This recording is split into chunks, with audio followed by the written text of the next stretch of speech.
The bedsheet was already over the glass when I came through the door, and I knew before anyone said a word that the old woman in the next room was dead. It was an ordinary mirror. A hallway mirror, the kind you check on your way out, framed in dark wood, a little spotted at the corners. Someone had thrown a white sheet over it and tucked the top behind the frame so it would not slip. In the parlor there was a second one, larger, over the mantel, and that one too had been covered more carefully with a folded tablecloth that still smelled of the cedar drawer it had come from. The clock had been stopped. A daughter sat by the bed with a rosary she was not praying so much as holding, and nobody could tell me why the mirrors were covered. They had done it because their mother would have done it, because it was what you did. The reason had died 2 generations back, and the gesture had outlived the reason, the way a candle keeps its shape for a moment after the flame goes out. I have been a priest for 40 years, and for a great many of them, my particular work has been with the things most priests are never trained to face and most would rather not name. I have sat in more rooms like that than I can count, and I have learned that the question people are least able to answer is the one they feel most strongly. Ask a family at a wake why the mirrors are covered, and you will get a shrug, a half-memory, an embarrassed laugh. Ask them whether they would uncover them tonight, and they will tell you no. They do not know the reason, and they will not break the rule. That is not stupidity. That is something older than argument. I want to talk about that tonight, because there is a true thing hidden inside the custom, and there is a false thing that can grow up around it, and most people have never been given the means to tell them apart. I am not here to make your grandmother's bedsheet into a weapon against demons. I am here to tell you what the church actually believes about the dead, and why a grieving house is a place that requires care. Let me tell you about that house. I will change the details, because I always do. The family is composite, the parish is no parish you could find on a map, the names are nobodies. The grief was real. That part 1 do not change. The woman who died had been 81. She had outlived her husband by 9 years, and 2 of her children by more than that. And in the last winter of her life she had stopped going to Mass because she could no longer manage the steps, and the parish, which had once had 3 priests and now had 1 tired man covering 4 churches, had not noticed. Her daughter had called me on a Tuesday, not the pastor. Me, because somebody had given her my name, and because in the hour after a death, people reach for whoever they think might still believe in something. By the time I arrived, the body had been washed, and the windows opened the width of a hand, and the mirrors, both of them, were already under cloth. I sat with the daughter for a while before I said anything about the glass. You learn that. You do not walk into a house of fresh grief and start correcting the decor. You sit. You let the kettle boil. You let them tell you, in the wrong order, with the wrong emphasis, the things they need to say, that she had been hard to live with, that they had not visited enough, that the last conversation had been about nothing, about a prescription, about the weather, and was that really the last one? Was that all there was? And while she talked, I watched her eyes go again and again to the covered mirror over the mantel, and then away from it, the way you look at a stove you are not sure you turned off. The house itself told the story before she did. It was a small house, the kind built for a family of 7 and now lived in by 1, and every room of it was an archive of a long life nobody had thought to edit. There were holy cards tucked into the frame, of a print of the Sacred Heart, a St. Anthony on the windowsill with the gilt worn off his face from 60 years of a thumb passing over it, a bottle of holy water gone cloudy on the shelf above the sink, half empty, last refilled God knew when. The woman had been a believer of the old kind, the kind that furnishes a house with its faith and then forgets, in the long, slow erosion of age, to actually go to the church the faith came from. She had the objects and had lost the practice. The whole house was the covered mirror in miniature. The forms had survived. The thing that animated them had quietly gone. In the bedroom, the body lay under a clean sheet with the hands folded, and a rosary wound through the fingers, somebody's idea of how it should look, and a single candle burned on the nightstand beside a glass of water nobody could explain either. The window was open a hand's width, as I said, an old custom too, to let the soul out, and the cold came through it and moved the candle flame and made the shadows walk on the wall. A grieving house at night is full of small movements. The refrigerator hums and stops. The boards settle. A coat on a hook sways when a door opens 2 rooms away, and a tired, frightened, sleepless family reads every one of those movements as a message. because the mind in grief is a poor instrument and it will not sit still. I have learned to notice all of it, not because any of it is supernatural, but because all of it is the raw material the enemy works with, and a priest who walks into a house of death without noticing the ordinary is a priest who will miss the extraordinary when it actually comes. So I asked her, gently, why the cloth? She did not know. Her mother had done it when the grandmother died. The grandmother had done it in the old country. There was a word, she thought, a reason, something about the soul, but she could not produce it, and she looked almost ashamed, as though I had caught her in a piece of theater she could not justify. And I told her what I am going to tell you. I told her that the gesture was older than her, and older than her mother, and that buried inside it was a true instinct the modern world had thrown away, and also a superstition the church had never taught, and that the work of a Christian was to keep the first and let go of the second. She asked me which was which. That is the whole of it. That is the only question that matters at a wake, and almost no one is given the tools to answer it. Here is the true thing first. The church teaches that at the moment of death, the soul is judged. Not at the end of the world only. Then too, the body and soul together, the general judgment, the resurrection of the flesh. But first, immediately, privately, the particular judgment. Aquinas is plain about it. The soul, separated from the body, comes at once before God, and in that instant it knows itself as it truly is, knows where it stands, and goes to its place, heaven or hell, or the purifying fire of purgatory, for those who die in grace but unready. There is no waiting room of the modern imagination, no drifting, no decades of fog. The judgment is instantaneous. But, and here is what the old custom was reaching for, the relationship between that soul and the living does not switch off like a light. The church has always treated the hours and days after a death as a time of particular spiritual nearness. Not because the soul is trapped in the room. It is not. The mirror is not a door it could come back through, and I want to be clear about that, because the superstition lives exactly there, and I will not feed it. But the bond of charity between the dead and the living is real, and prayer is real, and the obligation of the living toward the newly dead is one of the most ancient and most neglected duties we have. In the second book of Maccabees, Judas Maccabeus takes up a collection and sends it to Jerusalem for a sacrifice on behalf of the slain, and the text says it is a holy and wholesome thought to pray for the dead, that they may be loosed from their sins. That is the line. 12th chapter, 46th verse. It is why we offer masses for the dead. It is why the holy souls in purgatory are not a medieval embarrassment, but a living family, owed our prayers, capable of being helped by them. Understand what the first hours actually are. The soul has been judged, and its eternity is fixed, but the living have not yet caught up to that fact, and the love that bound them to the dead is, in those first hours, at its rawest and its most useful. This is the window in which prayer is most natural and most needed. The Church in her wisdom did not invent the wake to entertain the grieving or to feed them sandwiches. The wake is a vigil. The word means a watching, a staying awake, and what the watchers were meant to do through the night was pray, the rosary said over the body, the office of the dead, the psalms, the steady traffic of intercession sent up for the soul in the hours when the family could do nothing else for it. The body was kept in the house, and the people kept watch, and the prayer did not stop. That was the wake. What we have made of it, a reception, a buffet, a slideshow, a microphone passed around for fond memories, is the corpse of a custom whose soul has flown, the same as the covered mirror, the same as the bottle of cloudy holy water on that woman's shelf. Aquinas, writing on the dead, makes a point I have never been able to improve on.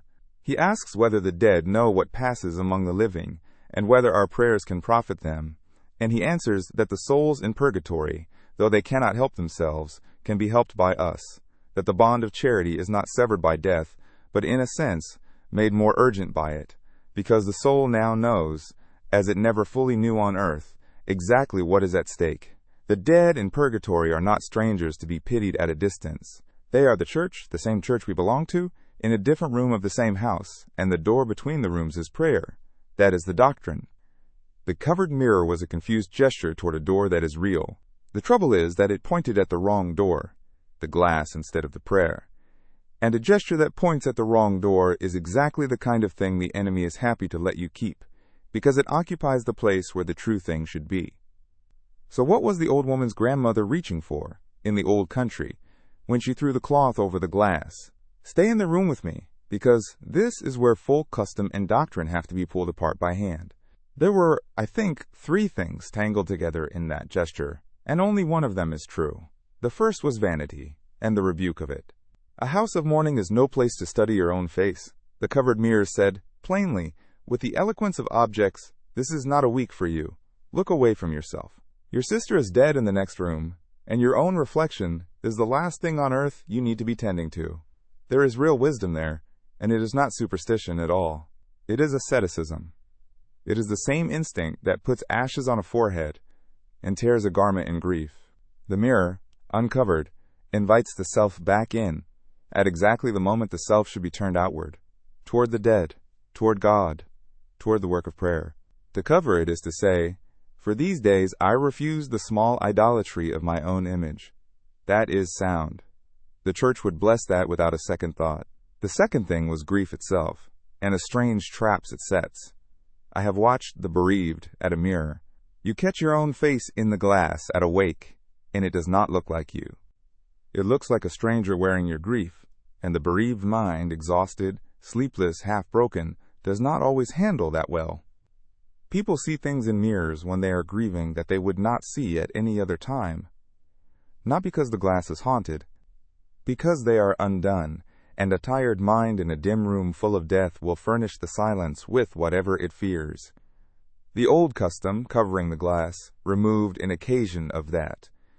It is the same prudence that tells you not to drive when you have not slept. You remove the occasion. You do not tempt the broken instrument to misread the world. That, too, is sound, though it is a counsel of prudence and not an article of faith, and the difference matters. And the third thing. This is the one I have to handle carefully, because it is where the truth and the error sit so close together that most people cannot get a knife between them. The third thing was the instinct that a grieving house is a watched house. Not by the dead, by the enemy. I have to say what I mean and what I do not mean. I do not mean that a demon lives in your mirror. I do not mean that the soul of the departed lingers in the glass, or could be summoned through it, or that uncovering it lets something in. That is not Catholic teaching. That is paganism wearing a Christian coat, and I have spent a good part of 40 years taking that coat off of frightened people. The mirror is glass and silver. It has no power. It is not a portal, say it with me, because the whole error lives in that one word, and the people who sell that word are not your friends. But here is what is true, and it is true in a way that has nothing to do with the glass. The enemy is opportunistic. He does not create the opening. He waits for it, and then he uses it. A house in fresh grief is full of openings. There is despair in it. There is the temptation to anger at God, the why did you let this happen, the he could have stopped it and he did not. There is exhaustion, which lowers every defense a soul has. There is the lure of the seance table, the medium, the well-meaning friend who knows a woman who can put you in touch.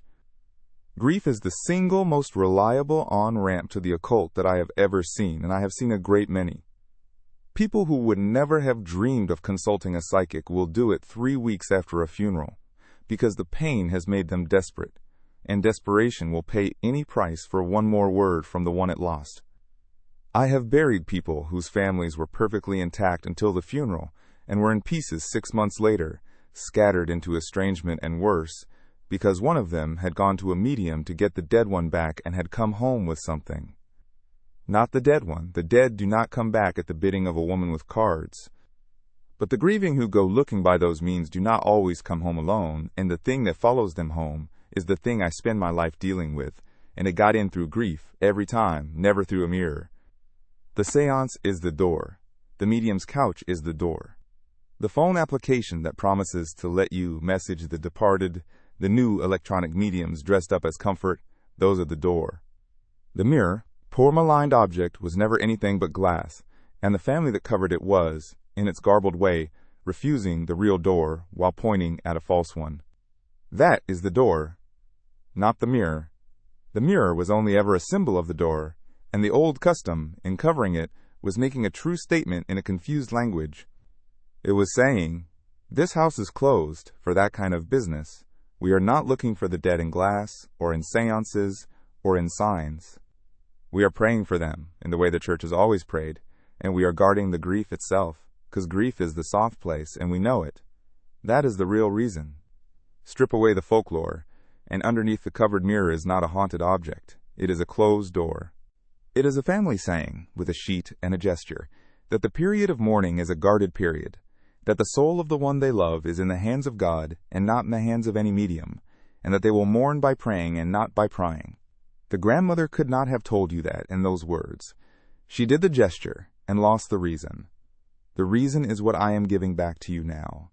I told the daughter that night that she could uncover the mirrors whenever she liked, that there was nothing in the glass, and I watched a kind of fear go out of her face that I have seen go out of many faces.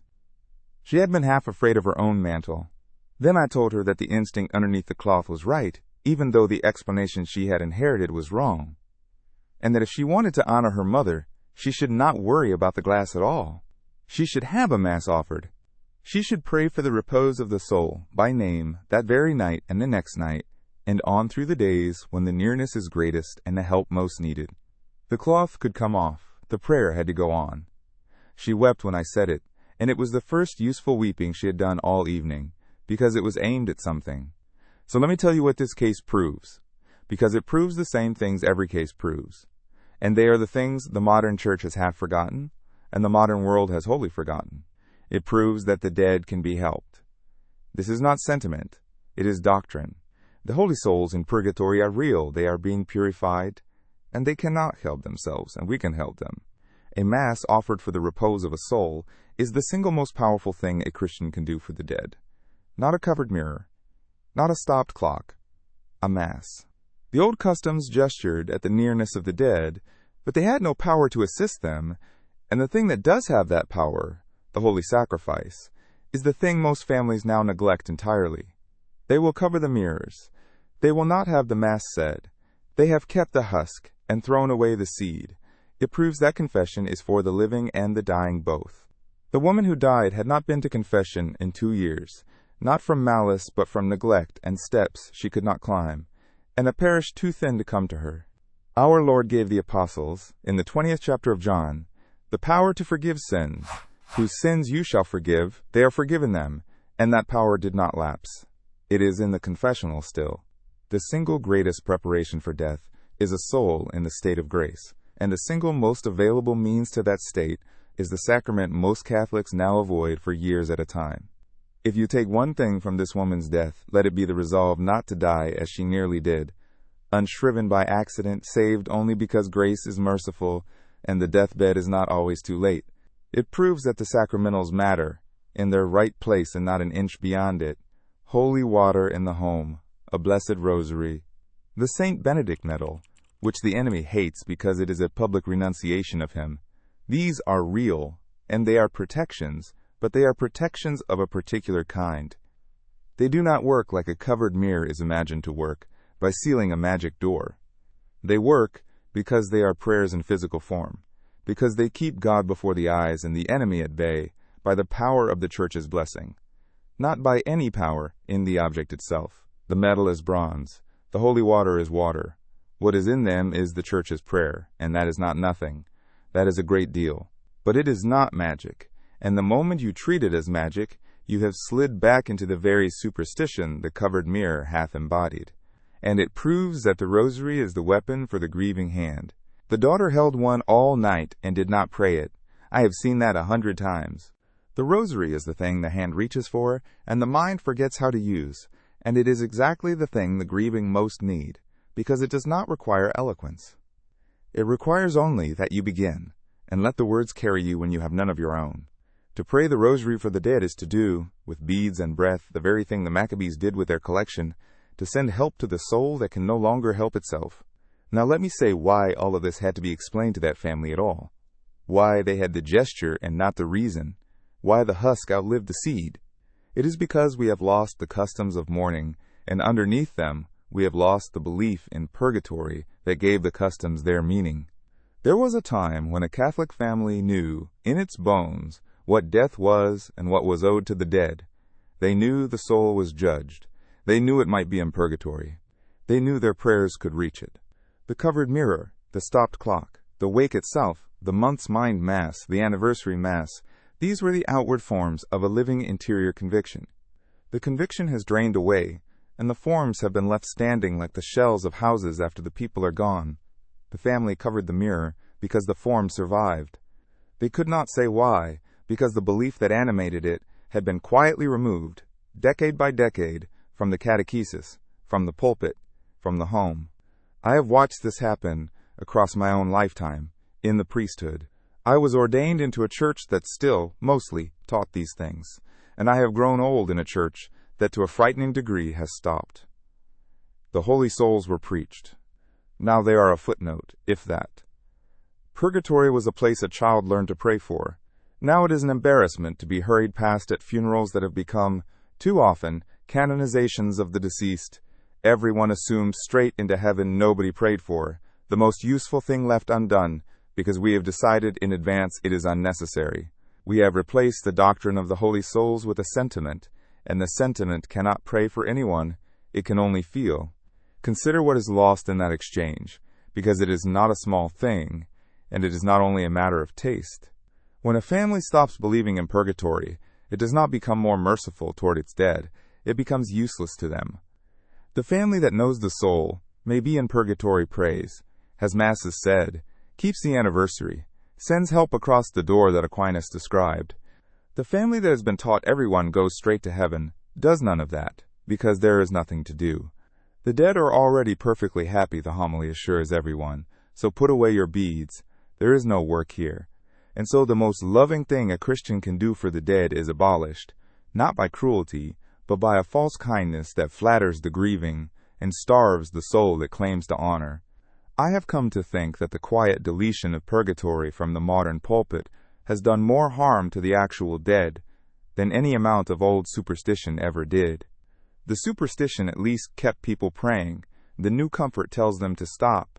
And I will say plainly that I do not believe this happened by accident, any more than I believe a city's walls come down by accident while the enemy is at the gate. Someone benefits when the living stop praying for the dead. Someone benefits when the catechesis that taught a child what death is, what judgment is, what is owed to a soul, is replaced with a warm fog in which no one needs forgiveness because no one is in any danger. The same hand that emptied the confessionals emptied the prayers for the dead, and it was not the hand of God. The enemy does not need to win an argument about purgatory. He only needs the subject to be dropped, quietly, from the things a Catholic is taught, and then to wait, because a generation that has never told the dead can be helped will not help them, and a generation that does not pray for its dead will, sooner or later, go looking for them in the dark. And do not tell me this is harmless. I have stood in too many rooms where the loss showed. A family that no longer believes the dead can be helped does not pray for them, and a family that does not pray for its dead is a family that will eventually go looking for them in the wrong places. At the seance table, on the medium's couch, in the very occult on-ramps that grief throws open. The covered mirror, for all its confusion, at least said no to that. The modern family, with its uncovered mirrors and its unbelieving comfort, has nothing to say to it at all. It has thrown away the superstition and the truth together, and kept only a feeling, and a feeling is no guard at the door. This is why the enemy no longer bothers to hide. He does not need to. The watchmen have come down off the walls. The catechesis that taught a Catholic what death is and what is owed to the dead has been dismantled across the West, the way the supports under a bridge are removed one by one until the span that looks solid is held up by habit alone. The family at that wake was the bridge, the gesture held, the understanding was gone. And a soul that keeps the gesture and loses the understanding is a soul that can be turned, because it no longer knows what it is defending or why. So let me tell you what to do, not in the abstract. This week, if you have a dead family member you have never had a mass offered for, go to your parish office and arrange it, by name. There is no statute of limitations on the help you owe the dead. A soul that died 10 years ago and was never prayed for can be helped by the mass you arrange on Thursday. Do it. It is the single most concrete act of love available to you, and almost no one performs it anymore. This week, go to confession. Not next month. This week. Find the times, and if your own parish offers them only for a thin half hour on a Saturday, find a parish that offers more, and go, and confess as though you might die before the next opportunity, because the woman in this story assumed she had time, and the steps decided otherwise.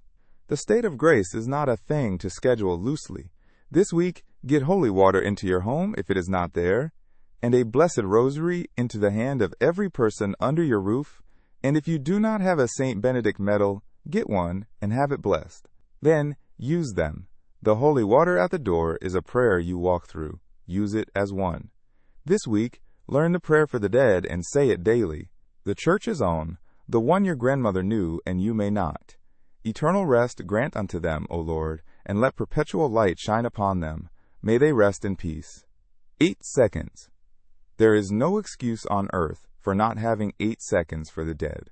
Say it for the soul nearest to you in death, and then for the holy souls who have no one left to pray for them, the forgotten dead, the souls whose every living relative has stopped believing they can be reached. St. Gertrude was given a prayer for those souls. Pray it. They are the most neglected family in the world and the most grateful, and the day you join them, you will want someone to have remembered the prayer you are now too busy to learn. And this week, when you mourn rightly. You do not need to cover your mirrors. The glass is glass. But understand what your grandmother was guarding, and guard it better than she could, because you have been given the reason and she only had the gesture. Mourn by praying. Refuse the medium, the psychic, the seance, the one more word the enemy is always willing to sell to the grieving. The soul you love is in the hands of God. Reach it through the church, or do not reach for it at all. I want to end where I began, in that hallway, with the sheet over the glass. There was nothing in the mirror. There never is. The fear the family carried was a fear of the wrong thing, and when I took it away, a real grief was finally able to begin, the kind that prays instead of trembling. But the instinct underneath the cloth was not foolish. It knew that death changes a house, that grief is a soft place, that the soul of the one we love is owed something more than a feeling. The grandmother in the old country knew that with her hands and lost it with her tongue. We have the chance to know it with our whole minds and to do for our dead the one thing the covered mirror never could, which is to actually help them. The hope I am offering you is not optimism. I do not think the customs are coming back on their own, or the catechesis, or the full churches. Athanasius stood nearly alone against the whole world, and the world was wrong. And a Catholic who prays for his dead in a generation that has forgotten how is standing in that same lonely and unbreakable place. The forms may be empty all around you. Fill yours. Cover or uncover your mirrors as you please, but say the Mass. Make the confession. Pray the Rosary. Remember the holy souls, and guard the soft place that grief opens. God is with us. He has always been with us. The question is whether we will be with Him. Next time, I want to talk about the photographs the dying asked to have turned to the wall, and why that custom, like the covered mirror, hides a truth the world threw out with the superstition. There is a reason for it, and it is not the one you have been told.